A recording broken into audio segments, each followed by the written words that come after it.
Test small, learn big. That's what I would call it. Because I think when we're testing small, we can be quick, we can be cost effective, and we can also adapt and learn so much faster. So it's like the faster I try, the faster I learn.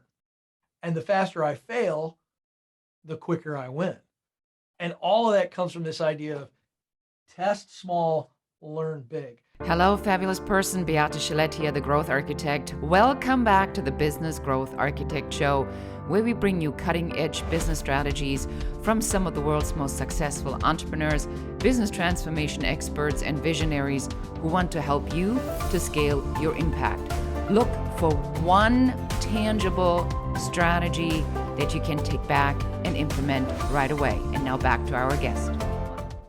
Welcome back, everyone. This is your host, Beate Gillette, and this is another episode of the Business Growth Architect Show. Today, I have an exciting guest who will talk to you all about money, making an impact, and all kinds of powerful things on how you can grow, build, and scale your business even further. Without much ado, Ken Coleman is in the house with me. Ken, tell everybody what they need to know about you, and welcome to the show.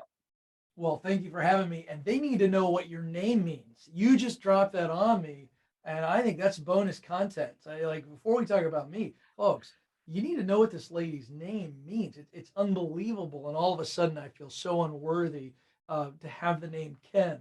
But I'm excited to be with you. I get to help people, whether they're leaders or whether they be people who are, let's call them workers. I get to help people figure out what it is that their unique role is as it relates to work. What's your unique role? And I believe everybody was created to fill a unique role that is absolutely needed. It's really valuable.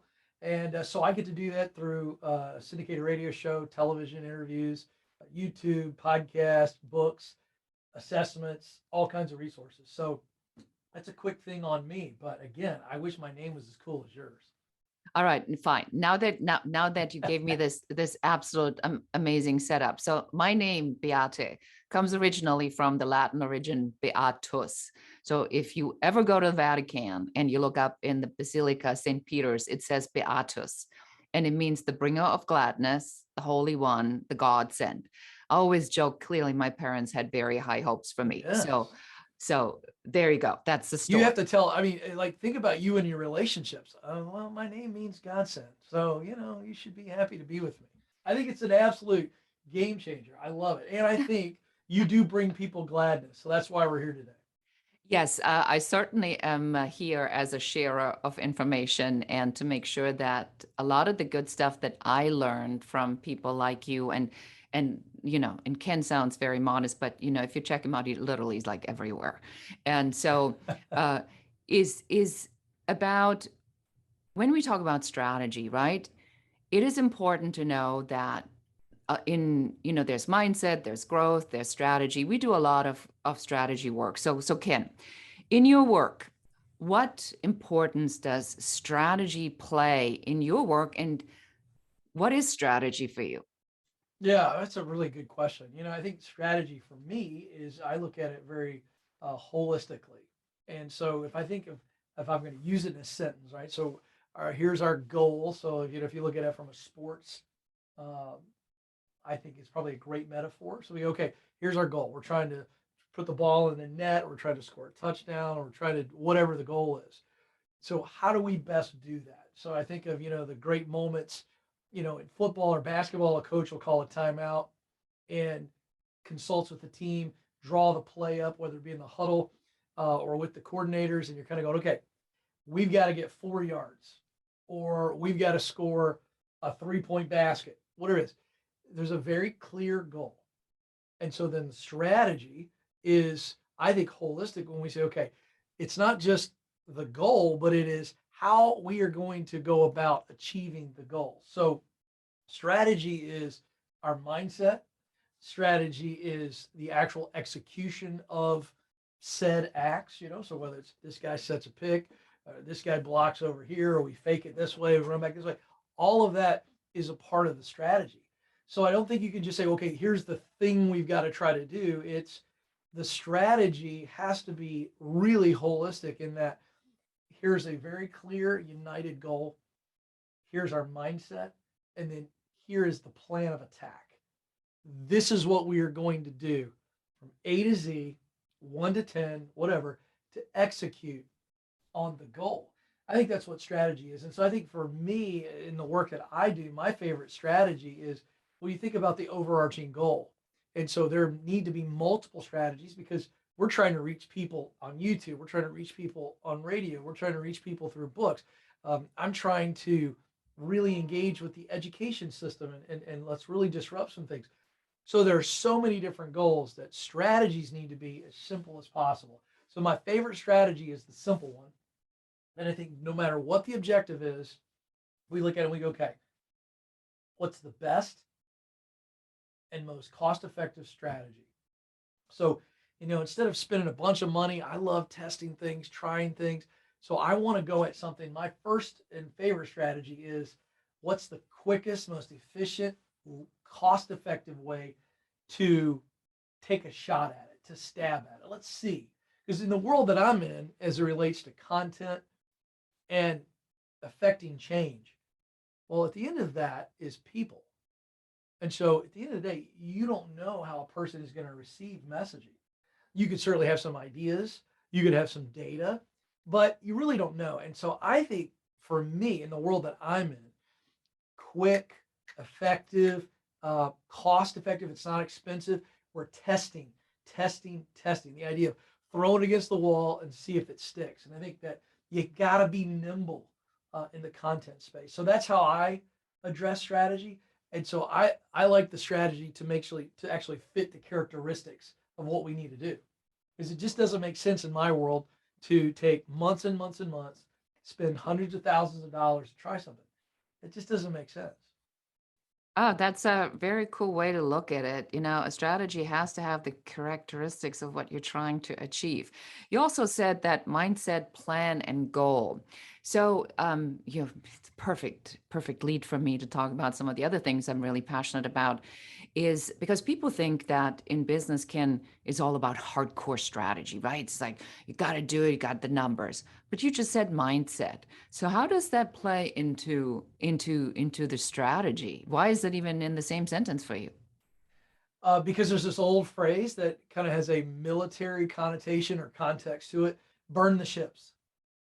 And if you've ever heard that phrase, to burn the ships, it means, look, we're going all in, and this is the island we're going after. We're going to take over the island, and we're so committed to it that we're going to burn our ships. We're not going to leave them out on the shore. There is no return, is essentially, it's a romantic way of saying it, but it really is, I think, what I'm talking about when I talk about mindset of a strategy. Because if I go into something and I'm not fully committed, and I'm leaving myself an opportunity to back out, I'm leaving an exit strategy, well, that's fine, but you're not fully committed. And I just think that, when we test small, try small, like I talked about, well, then, there's no major loss there.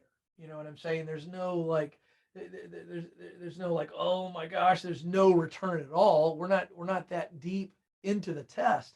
I think there are times though where you have to say burn the ships. Where look, we're all in. We're committed to this cause, and we know the cause is right, and we don't know the exact perfect outcome or strategy. We have a couple strategies. We're going to go with the one that we think is the best.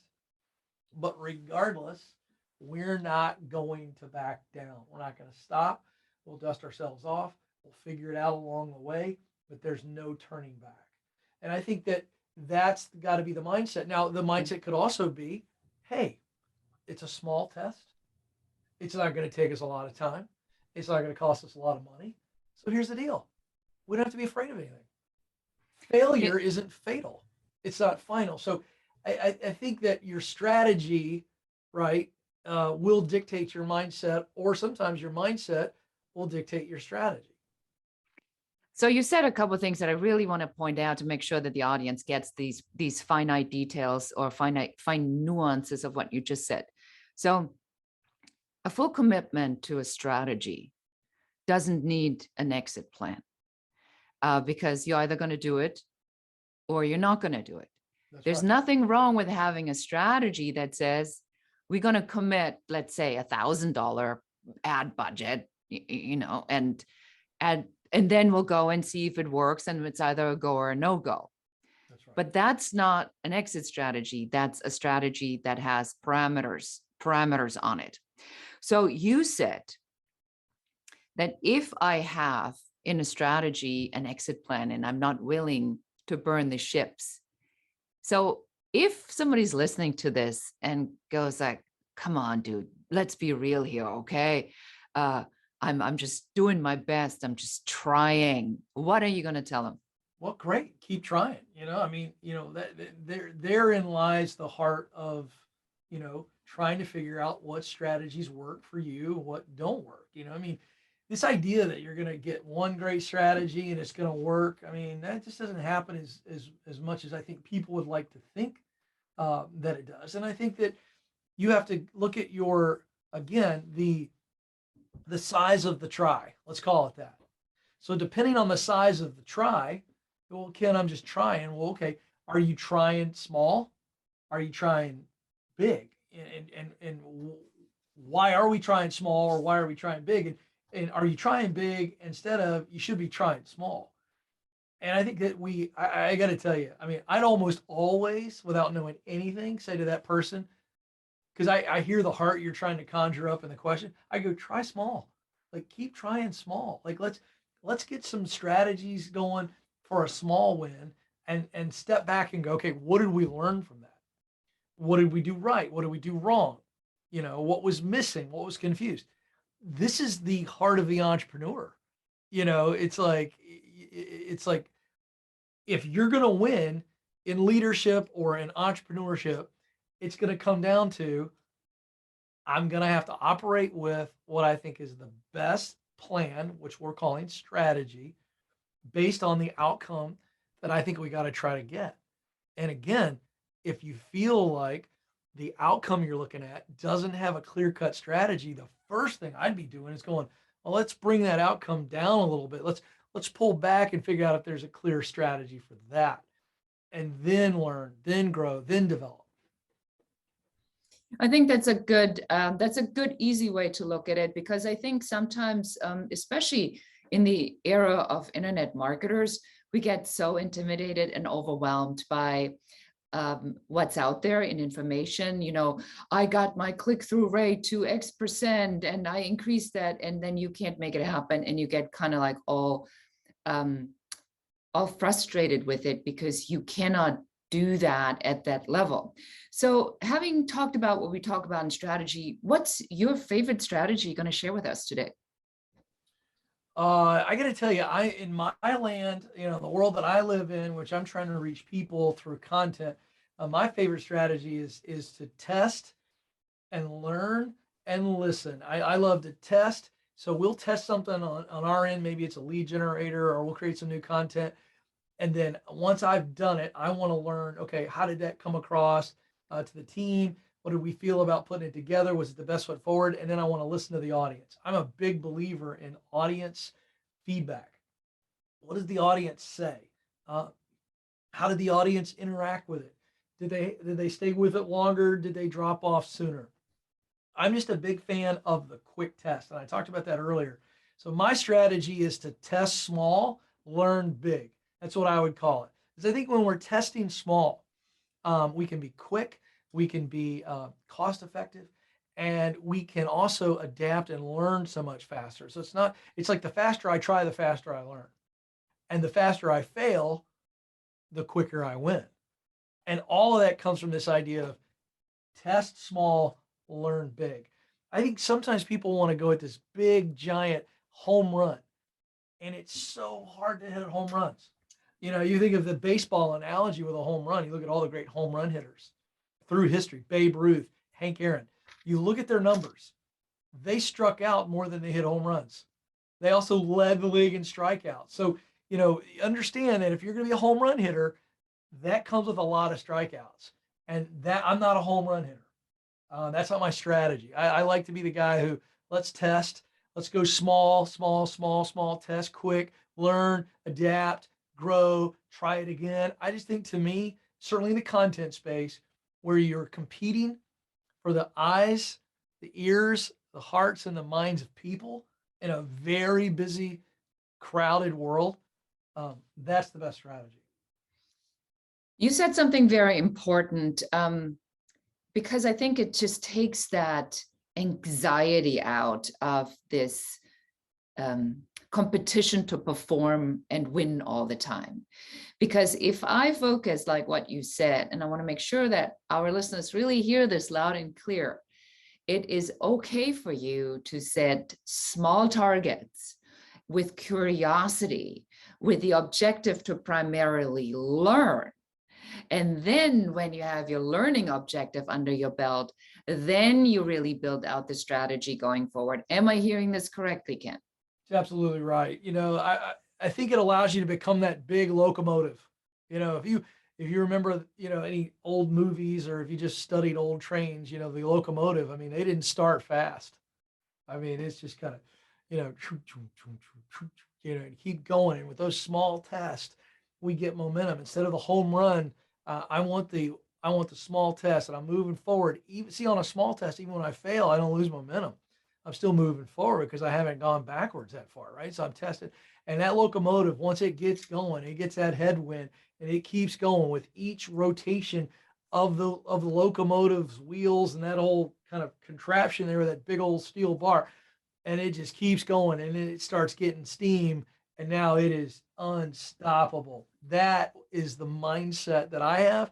That's why I think those small tests, small strategy, winning that way creates momentum, really unstoppable momentum once you've taken all those learnings, all those small successes, and turn them into big wins. There's no stopping that train.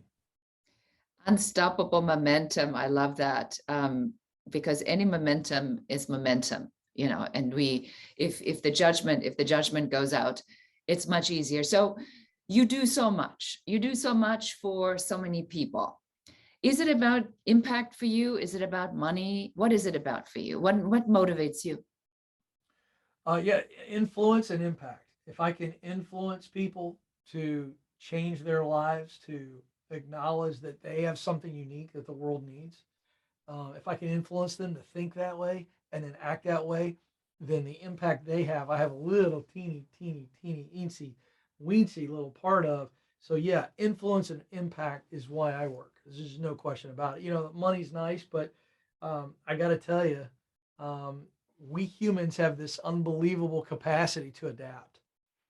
And I've met a lot of really wealthy people who are still searching. But I've never met a person who has tremendous meaning and fulfillment in their life. I've never met them and said, man, they just seem to want more. Well, those people always seem to have enough. So money's not the pursuit; it's influence and impact. Have you noticed that when you meet these people, they all have this kind of particular glow about them? Yeah. Yeah, yeah. You know what it is? It's a sense of significance. They just know. They just know I'm making the significant difference that I'm supposed to make. I'm in the significant role that I enjoy. I'm getting to impact the people in a significant way that connects to my values. What you're seeing there is a sense of joy. It's so much deeper than happiness. It is a true sense of meaning and joy, and so that glow comes from that. Yeah, I would agree with that. It's really interesting that you said that. That made me really think about this, that the people that I have met in my life that are, because there are people that are successful, that kind of crack the money code, and and they're banking in the dollars. But you're right, that doesn't equate necessarily happiness, but people who feel that they are in their purpose and that they're making an important contribution, whatever that may mean for them, on whether that's animals or people or teaching, education, whatever that might be. I do agree they have a different sense about life. Am I articulating this right? It's absolutely right. Again, so every human being longs to make a difference. So you could say we were created and we come into this world with a longing for belonging. We long to belong. And I don't want to get into this word study because I'm a word nerd, but I mean, longing and belonging, those two words are related. But the way we use them is longing is I desire. Belonging is about identity and community. Okay. Mhm. And so what's interesting is that you don't ever have to teach a human how to wonder what should I do with my life. You just don't. Like nobody has to teach you to wonder that. Everybody comes to that question at some point in their journey at different times. But we humans, I'm tell you something. You can separate us geographically, politically, spiritually, whatever.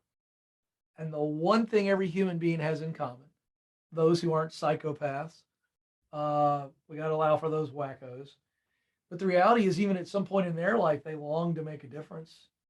We long to belong to this world, and we long to see that we have a positive impact on others. Yes, I agree with you that the search the search to find your spot is what should drive all of us. And I think what you said when we first started the interview, Ken, that you said, I help people, whether they're entrepreneurs or whether they're just people, to help find that purpose. So this is really what it's about. It doesn't matter who comes to you. No, I help leaders, I help students, I help retirees. I mean, every person is united in this desire to make a difference. And I'm helping people specifically in the area of work because I just think that life is way too short to not live your life on purpose at work. Because I think we were created to contribute through our work. And so that's my entire mission is to help as many people get that enlightenment and then get equipped to actually do something with it. Well, I mean, let's get real here for a second. I mean, what I see a lot of times is when we look in the structure of how it's been laid out, from the educational system into the transition into work. And it goes like, and then you learn something that you is already exists, you regurgitate this your entire life, and then you die. And that Yeah. is that's hardly the stuff that dreams are made out of. And I read this I don't know if it was a study or where it was, but two people last week told me that they read this book about regrets that people have when they just before they die, and it's always about not having taken advantage of being more courageous. So before we start to close out the show, I want you to talk a little bit about courage, because I have a feeling that that's a lot about what you teach, is to have the courage to believe that you're here for a purpose, for an impact. Yeah, I'm glad you brought this up because I think we as humans make a mistake in assuming that we can summon courage seemingly out of nowhere. You know, like be courageous, have courage. You know, we say things like this, and it's like, well, where does courage come from? Like, courage is not something that we can just summon. And so the way I break down courage is that courage is the result of clarity and confidence. So clarity breeds confidence, gives us confidence, and then confidence is where we summon courage. But absent of clarity and confidence, there is no courage. The best way I can describe it is if you've ever read a story or watched a TV story, a news story about a everyday person who maybe happens upon a car accident, maybe in the river or lake, or maybe a car is on fire, and we learn about this person as somebody who stepped into a very dangerous situation, endangering their own life to rescue another human, somebody they don't know. And we marvel at that courage and we call them a hero, and they are. And then the news types, you know, they'll be interviewing them and they'll ask the question like, you know, what were you thinking? I mean, what made you decide to put your life at risk? And inevitably, it's the same response. It's, but I showed up and I saw that something needed to happen, and before I knew it, I was just doing it. And we marvel at that great courage. But did that person just get courageous in the moment? Or did they come up on a scene and instantly get tremendous clarity that this person, this stranger is in this car and their life is at risk. And if somebody doesn't do something now, they die. That's clarity. It has to happen now, right? And they realize there's nobody else here. It's just me. Do I think I can do it? I can do it. There's confidence. I think I can do it. I think I can pull it off. And before they know it, they've put themselves in danger. They put their own life at risk to rescue the life of a complete stranger. Unbelievable courage. I would submit to you that when someone is extremely clear on why they must do a thing and that they can do the thing, that's confidence. So clarity first. I must do this. This must be done. Do I think I can do it? I think I can do it. I can do it. I know I have what it takes. That's confidence. And then they step into fear. They step into doubt and they act courageously. But you can't summon courage absence of clarity. Clarity gives confidence. Confidence gives courage. It's brilliant. I sometimes say that courage is the audacity to not give up, right? That you sometimes get to the point where it's anything but this. But you're right. Courage doesn't. You're right. Somebody can't just say, "Hey, I'm just gonna have courage now. Hey, courage, come on over here." Right, but right, it's right. it's more like, you know what? I really need to change something. I really want to step out of this. I really feel this needs to get done. I'm gonna just have to figure out how to go about it, and then really step into that. I love that. So Ken, how can we find out more about you, and how can we learn more about all the things that you do and the content that you make available? Well, the easiest way is to visit the website, kencoleman.com. That's where you can connect with me on social media, which is at Ken Coleman on Instagram. Of course, all the other social media platforms. The show in all of its different formats and locations, you can get that information there as well. And, check out all the resources. We have free resources. We have a bunch of paid resources, including my best-selling books, From Paycheck to Purpose and the Proximity Principle. So kencoleman.com, best place to go. And for those that, if you feel like, hey, maybe I'd like to ask you a question live on the air, we can change your name, change your location to protect the sensitivity. We'd love to answer your question live. So check it out on the Ken Coleman Show. Thank you so much. It's been really awesome having you on the show. Any last words you want to leave our audience with? Well, I got to tell you, I've done lots and lots of interviews. Nobody with a name as awesome as yours. You lived up to it. You brought gladness. I got to tell you, it was unbelievable. Thank you so much for having me. Thank you so much for being here. And that's it for us today. Thank you for listening and watching the Business Growth Architect Show. I enjoyed having you here. And for accountability, just take one of the strategies that you have heard, one thing that you can implement in your business immediately. Please leave comments. Don't forget to like and share this show. And if you have any questions about business, please put them in the comments. We are here for you. We're here to support you and help you to grow, build, and scale your own business. For more advice, please check out our website in the show notes below. Thank you again. This is Beate Gillette, the Growth Architect, and goodbye.